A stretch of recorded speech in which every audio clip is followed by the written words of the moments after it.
Hey everybody, welcome back here to Indoor-Mania in another quarantine episode. Let's crack on with today's episode. I'm doing quite a few little bits and bobs dotting around.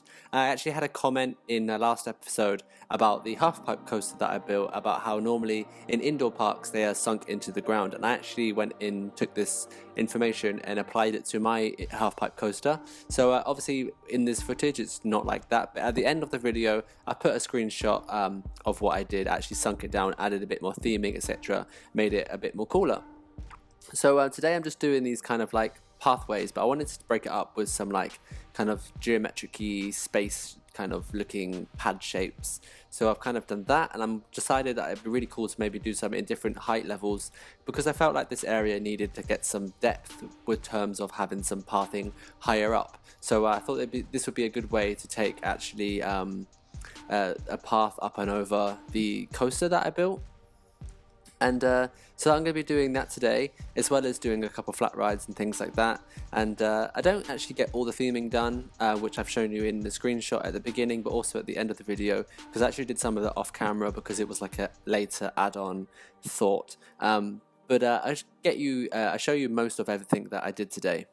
First of all, have some good news actually. I bought a new laptop, so that will be on its way in the next couple of weeks, which has much higher spec than the one I'm using now. What that means that the game will run a lot better on my laptop, so there won't be as laggy videos. I could maybe do some more cinematics, that kind of thing. Well, I'm hoping anyway. So yeah, I can do more kind of videos with cinematics of my creations, that kind of thing, and it won't be laggy and unbearable to watch. So that would be really cool. And also just with building big parks as well, I like to put a lot of stuff into my parks, and my computer really struggles to load all those details that I put into it. So to have a computer that will actually be able to run the parks I build would be really cool. And as well as having like this running better, I thought maybe I could play other games, and I might look into starting maybe No Limits 2. I've been quite interested in the game for quite a while, because I don't really play these games as like a kind of management tycoon kind of game. I really just build theme parks as like a simulator and just create nice looking things. I don't really play the kind of game aspect of it. So I think that for that reason, No Limits 2 would appeal to me, because it's not really a game, it's a simulator, and I could just build really realistic roller coasters, that kind of thing. So that's something that I'm thinking about, and if it's something that you'd be interested in watching, do let me know, because I'm really thinking maybe about buying it. But I just got to first of all just have to wait until my new laptop arrives. So as you just saw in the footage there, I've just placed down a twister flat ride, which I shall decorate later on. And here I'm just doing the station for the mini launch coaster that I have here. The station actually was inspired by Icon at Black Pleasure Beach. I haven't copied it or anything like that. I just took inspiration from it. And the building is quite blocky and modern, so that's what I wanted to do with this one. And just kind of kept it white for now, but I wanted to change some colors on it and add some chunkier bits. I'm going to do like an actual walkway platform on top of it, but I didn't do it today because that again was like a later add-on kind of thought. So when I'm building, I kind of really like get into what I'm doing, and then when I step away from the park for a bit, I come back and look at it and I realize that things are missing, and so I add things on. And quite normally I kind of do it without recording, because I just forget to record, because sometimes I just like to look around the parks and see what I could improve on, and then I start tweaking things and I don't realize, and then before I know it, I've done like 2 hours of tweaking and adding things and I didn't have record on. So that's kind of what happened with the like walkway platform and stuff with that one. But the station, very simple, just kind of blocky but really cool. Just adding in a kind of queue line path now for the coaster. I want it to interact with the track and the loop there, so that'll be really cool. And I'm just covering up the side here. I wanted to leave like a gap in there for like a window. I've got this nice pathway coming down which connects to the exit for the ride, and it's all kind of staying within those boundaries that I've put up for the indoor kind of area of the park. I had this kind of motif kind of planned out with using these shapes and things. I used it for a tunnel, which I got rid of, which is not there anymore, but I kind of kept that motif and I'm adding it to the station just to make it a bit more interesting. Wanted to add like kind of some beams along there, add some different kind of white and black shapes and things, just to make it look basically a bit more detailed, a bit more interesting. And then I'm going to go in now, and I think I'm going to start doing some theming on that twister. I wasn't really kind of sure what theme to do, to be honest. Maybe I don't do it right now. I'm just actually adding in some food stalls, and I'm just going to put a little food sign on the front of it. I thought this would be a really cool area just to add some food there, just really simple underneath one of those platforms. But yeah, the twister. I wanted to add a theme to it, but really wasn't like too sure on like a theme for that twister.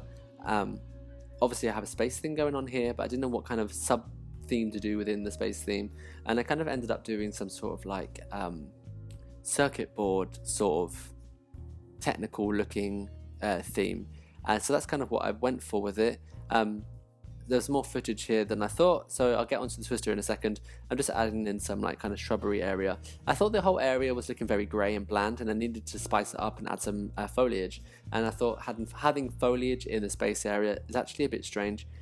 It doesn't really match everywhere. I put some foliage by the Apollo half pipe coaster, which looks kind of odd, but I needed to get a bit of green in there somewhere. So I kind of did this like kind of chipwood kind of flower bed, and I'm adding in some bushes and things just to kind of break it up a little bit, because it will become like when I start putting in all the grey and stuff underneath the coaster, it becomes such a grey area. It definitely needed that little touch of foliage. So that's looking really cool.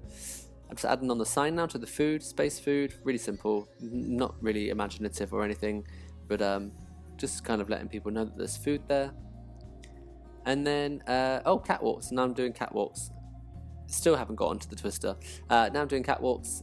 Really simple, just adding some of those catwalk pieces from the catwalk mod there, just onto the coaster. I actually supported this coaster. I custom supported the whole thing.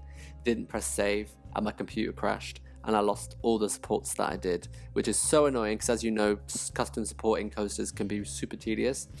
So I actually had to do it again, but I couldn't be bothered to do it at the time. So I think I might have done it like a bit by bit over a course of quite like a week or something, because I was so annoyed that I had to do it again.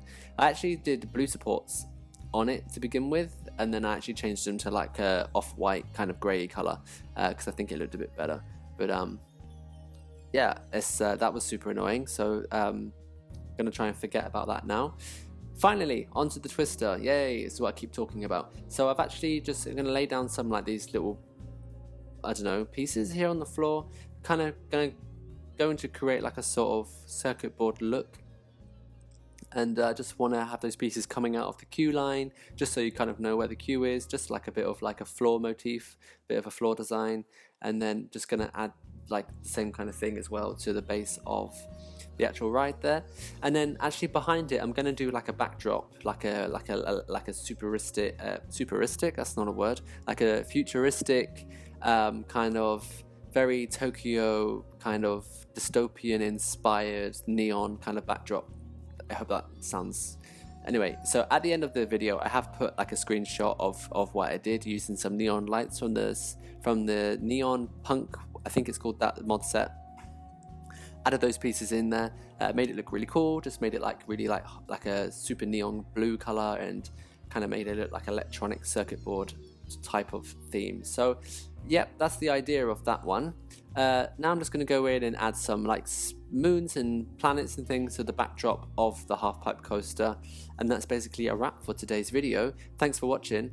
Do let me know if you think playing No Limits would be a good idea. I really appreciate your opinions and things. Leave any comments down below if you have any questions, and don't forget to subscribe, hit that subscribe button, and I'll just leave you with a 3 or 4, I think it's 3, I put 3 screenshots at the end of the video, just to show you kind of what I did, and also showing you the little bits that I did off camera. So I'll see you all next time for another episode. Bye!